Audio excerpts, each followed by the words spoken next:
Assalamualaikum warahmatullahi wabarakatuh. Selamat malam, kembali lagi di channel official Distrik Peking Depok. Malam ini kita kedatangan tamu dari pusat ya. Nanti kita akan kenalan dan cerita-cerita bagaimana dia bisa bermain silaturahmi ke sini ya. Jangan lupa klik tombol subscribe ya di bawah ini, anjir tah. Biar banyak ininya teman-temannya, dan juga klik like dan share, anjir. Ajak teman-temannya semuanya ya. Ujung sumping ke Mang Adit, terus Siap. tinggi ke keluarga di Depok. Siap. Bade naros sih, bade naros itu kan mumpung Mang Adit ka dieu jarang-jarang lah. Pertama kali sih orang pusat datang ka dieu. Terus Bade naros asal Mang Adit teh di palih mana gitu. bahasa Sunda, bahasa Sudah bebas sih, Indonesia. bebas aja. Jadi saya menghargai berada di Depok Oh, mungkin siap. ya. Jadi tidak semuanya bahasa Sunda mungkin karena kan ya saya di Viking di Persib juga tidak semuanya Persib milik Bisa Sunda ya. bahasa Orang Bandung. Orang Bandung karena kan banyak gitu. Jadi saya asalnya dari Bandung, nama saya tapi saya keturunan Jawa, Ditya Trihartanto Prasetyo. Jadi seperti Heru Joko juga sama Heru Joko, dan kebetulan saya orang Bandung dan tinggal di Cimahi sih. Asli Cimahi. Lahir di Cimahi tapi. Lahir di Bandung. Bandung 7 November 1987. Kalau kalian tahu 7 November. Pas Persib juara. Keren.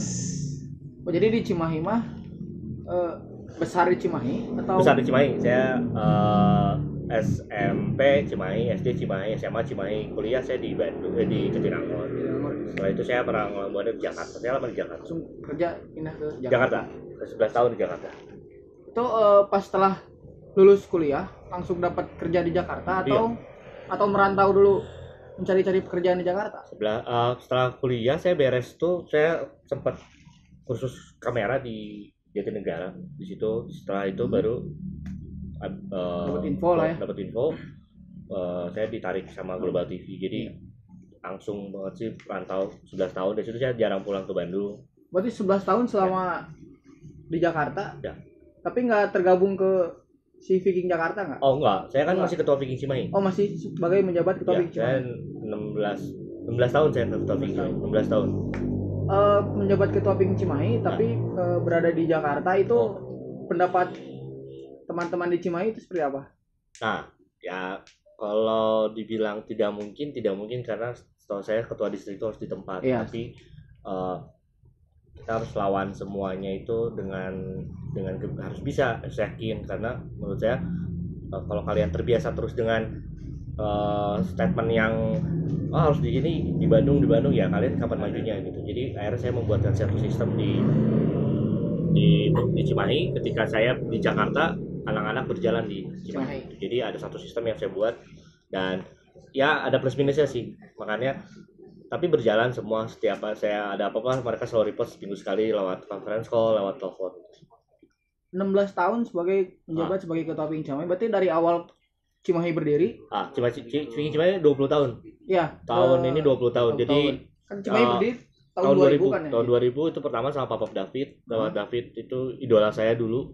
Jadi saya dulu kalau nonton Persib ya masuk Viking tuh SMP kelas 2. Dan ketika saya bertemu Papa David itu idola, wah menurut saya keren banget itu ketua Viking Cimahi. Karakter gitu kan.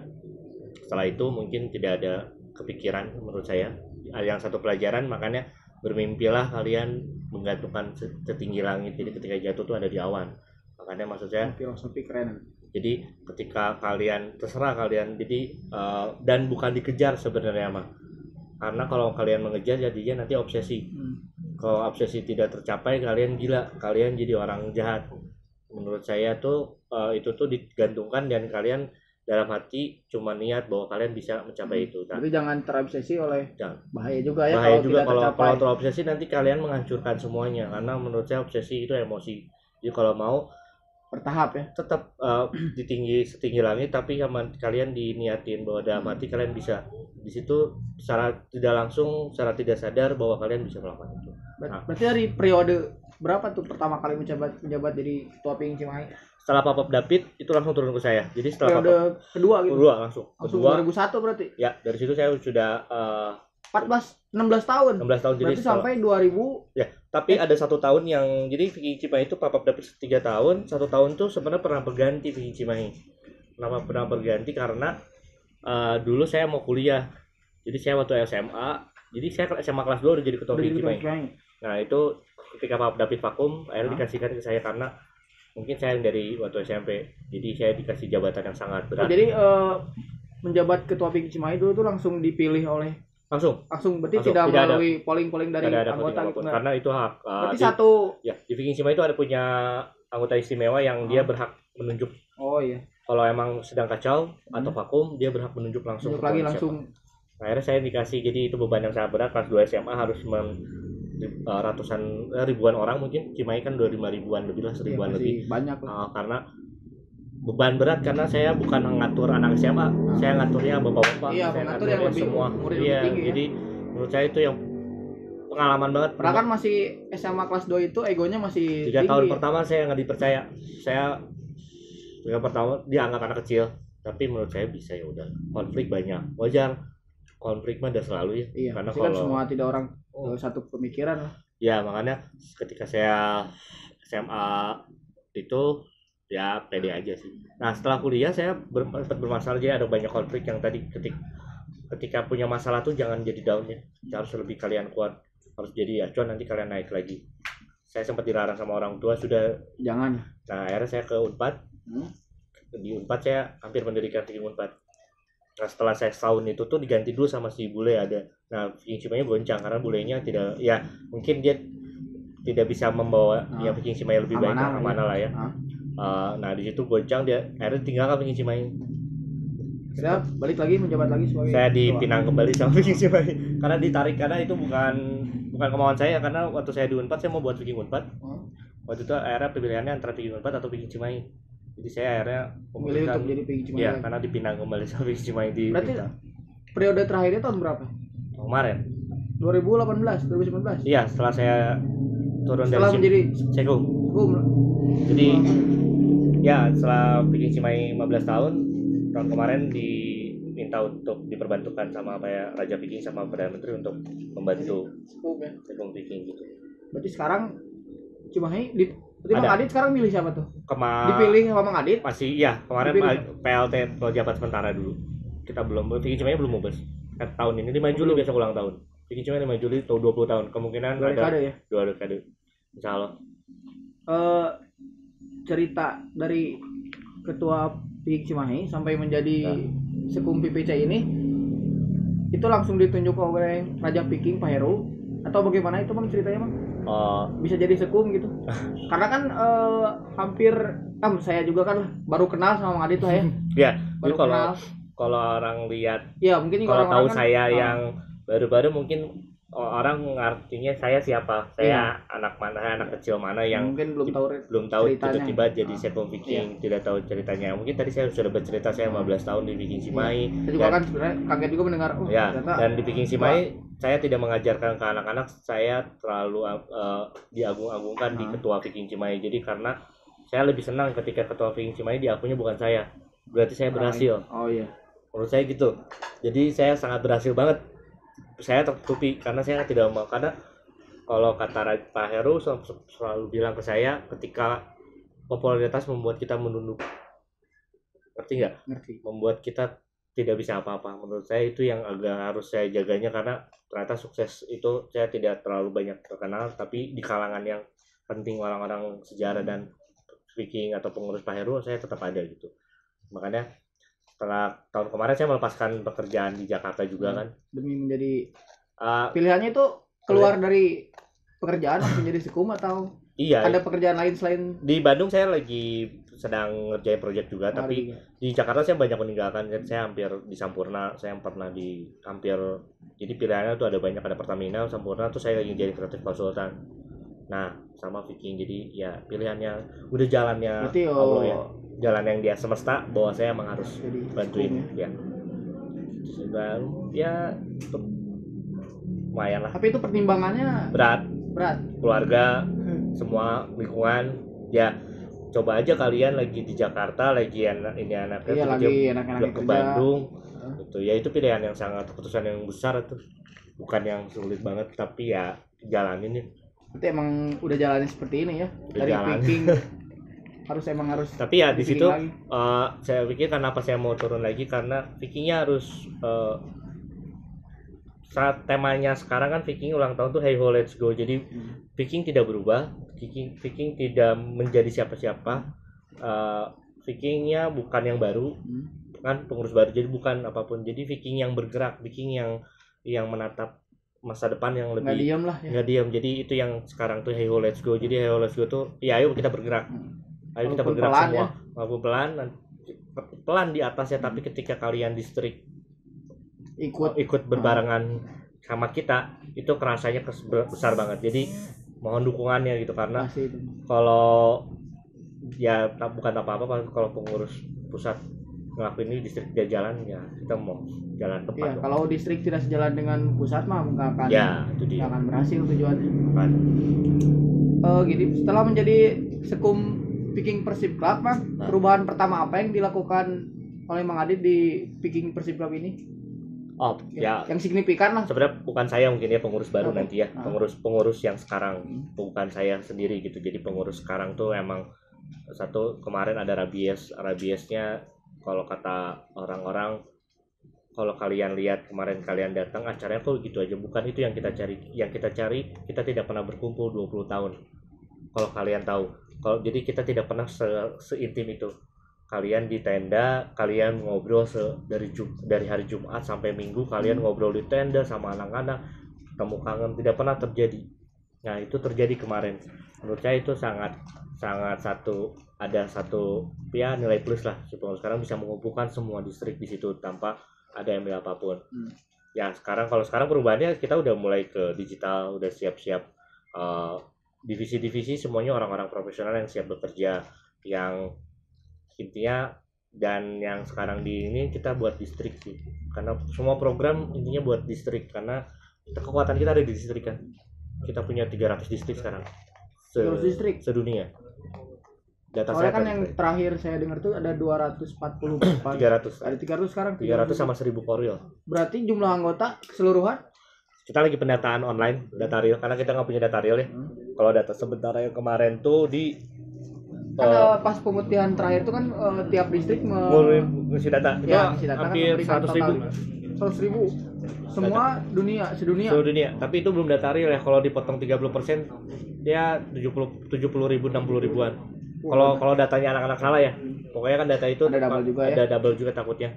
Nah makanya ya hari ini kita kemarin baru dibuka 3 hari udah 5.000. Enggak, tadi 8.000 update terakhir.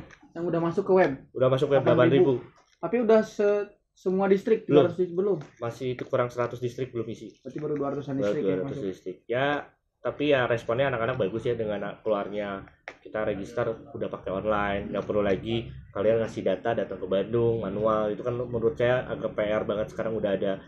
Kenapa sih kita nggak manfaatin digital ini gitu? Dimudahkan semuanya. Bagus sih, keren. Kalau ini dengar juga ada slogan di kepengurusan sekarang ya, ada slogan Class of 93. Oh, Nah, itu maksudnya itu pendiri dulu yang 93 pas. balik lagi ke sekarang atau seperti Bukan, apa? jadi itu tuh ketika Class of 93 tuh waktu itu saya pernah ngobrol sama siapa gitu. Akhirnya dimasukkanlah Class of 93. Sebenarnya gini, pengurus sekarang tuh dan semua itu pengen kita kembali ke 93. Bukan kembali ke sana, tapi suasananya. Suasana 93 sampai 2000 itu suasananya tuh sampai 2003 lah. Suasananya tuh hangat, suasananya tuh teman, suasananya tuh tersenyum, bahagia, tidak ada beban apapun. Jadi itu yang dibutuhin Viking saat ini. Distrik pun butuh itu, bukan distrik yang lagi egonya tinggi, yang ketika datang ke stadion bukannya berteman malah bermusuhan. Nah, makanya itu Class of 93 itu tagline-nya itu. Jadi kayak ya kita harus rindu hangat di situ.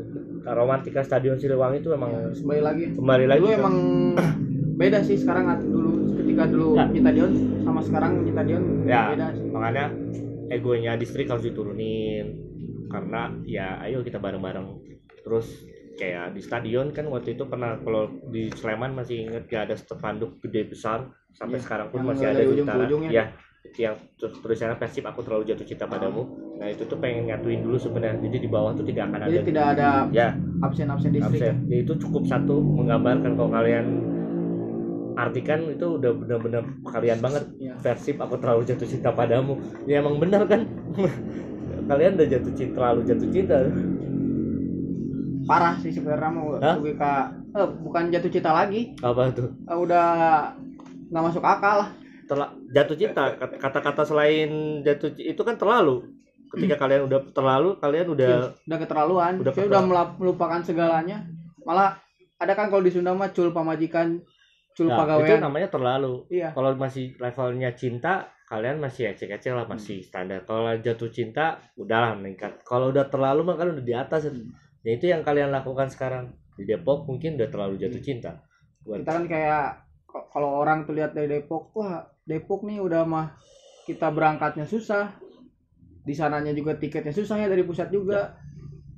Ngapain gitu maksudnya? Ya makanya itu yang disebut terlalu jatuh cinta. Tapi kan namanya jatuh cinta tuh tidak harus boleh memaksakan ya. Kalau boleh saya saran atau saya bilang, karena menurut saya jatuh cinta tuh harus saling memahami, harus saling mengerti, harus saling melengkapi gitu. Nah itu yang kalian cintai sama Persib itu, jangan kalian memaksakan kehendak. Benar nggak? Benar, tapi susah. Kalau tidak memaksakan susah. Duit kan nginjem duit. Ya mungkin ya itu terlalu jatuh cinta, tapi ya kalau lebih baik sih yang kemarin sempat saya bilang gitu kan, ketika ya 70-30% itu 70% keluarga ya 70% hobi. Dan menurut saya Viking dan Persib harus membuat warna indah ke 70%, bukan mengambil 70%-nya kalian masih punya keluarga mas. Setelah silaturahmi ke Depok, memang kesan dan pesan terhadap anak-anak Depok gimana Bang? Menurut saya anak-anak Depok sih ya kayak tadi udah terlalu jatuh cinta ya, banyak hal yang kalian ini Depoknya yang menurut saya ini daerah rawan. Iya pasti, karena menurut dari data anggota DJEK sendiri itu daripada di Jakarta lebih rawan di pinggiran. Depok ya. Ya makanya bukannya yang di tengah kota, justru yang di pinggiran ini yang sangat bahaya. Makanya menurut saya ya kalian ya jaga terus nama baiknya Viking, jaga terus nama baiknya Persib, anak-anaknya ramah. Menurut saya ya harus jadi contoh yang baik nantinya ya, buat imbas positif ke distrik lainnya. Jadi semoga kalian tetap ya menjaga kehormatannya Persib kan. Pasti itu memang menjaga nama baik Persib. Janji sebuah untuk kehormatan. Iya. Kalian udah berjanji kan masuk Viking. Berarti kalian berjanji untuk menjaga sebuah kehormatan, bukan merusak ya. Jangan. Tapi kan di Depok sendiri ya Bang, ini masalah internal ya. Banyak apa yang mendirikan si Viking Depok, tapi bukan mengatasnamakan Viking Depok, misalnya Viking apa, tapi ada embel-embel Depok. Ya. Itu tanggapan pusat tersendiri gimana itu Bang? Tapi bukan distrik Depok. Bukan distrik, tapi dia mengatasnamakan. Nah itu yang tadi saya bilang, ego distriknya harus diturunin dulu semua. Kalian cooling down dulu, kalian turun dulu, kalian mungkin yang harus ngomong ini Bang distrik nanti ya. Tapi saya sebagai Servo Viking ya menyarankan nanti kalian buat pertemuan. Jadi gini, bukan lagi sekarang harus pakai otot, bukan lagi sekarang harus pakai kekerasan, benar? Bukan lagi sekarang harus pakainya gimana? Dilawannya dengan karya, kalau kata Pak Heru Joko, dilawannya dengan kecerdasan. Jadi dan siapa yang dewasa itu yang menang.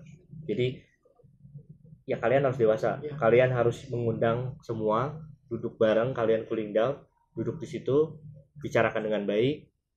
Apapun itu nanti hasilnya yang terbaik kok. Kalau kalian datangnya dengan kalian marah-marah, kalian emosi dengan yang tadi saya bilang, dengan kekerasan dan lain ya, kalian akan berujung dengan kekerasan terus, dia akan pernah dapat jalan tengahnya. Kan yang harus kalian cari jalan tengah, benar?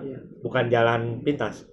Gitu. Ya karena berkali-kali kita udah duduk bareng, udah oke, tapi masih aja seperti itu gitu.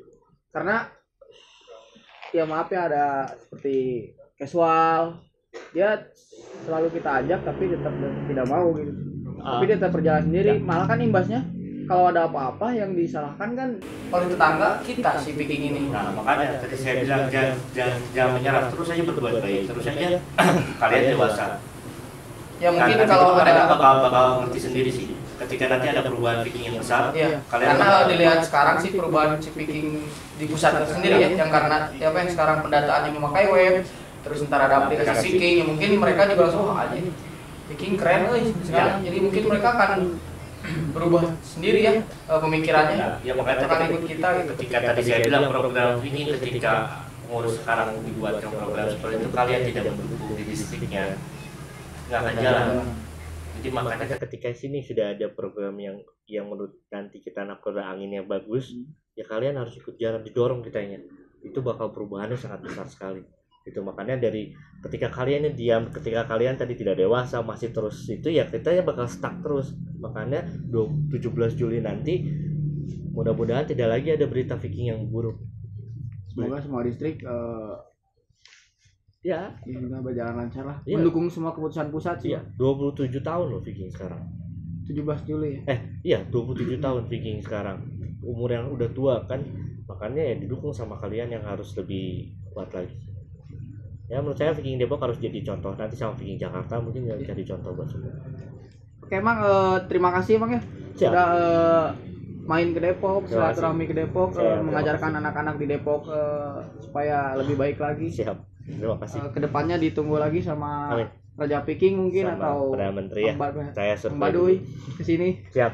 Karena teman-teman di Depok sendiri merasa pusat belum pernah main nih ke Ya. Sekre Depok. Siap. Sedangkan ke teman-teman distrik lain itu sering main. Kebetulan nih mumpung Mang Adit ke sini. Siap. Nanti saya sampaikan. Ya. Mudah-mudahan Pak Heru Joko sebagai Raja Viking main ke sini lah. Nengokin teman-teman keluarganya di sini. Ya. Makanya kan saya dulu yang survei, saya dulu yang datang ke sini, saya dulu yang ini bakal saya sampaikan nanti Ya, ke siap, Mang Adit. semua. Semoga bisa datang ya. Oke, Mang Adit. Ditunggu Mang Adit. Sama-sama. Makasih Mang Adit ya. Sama-sama.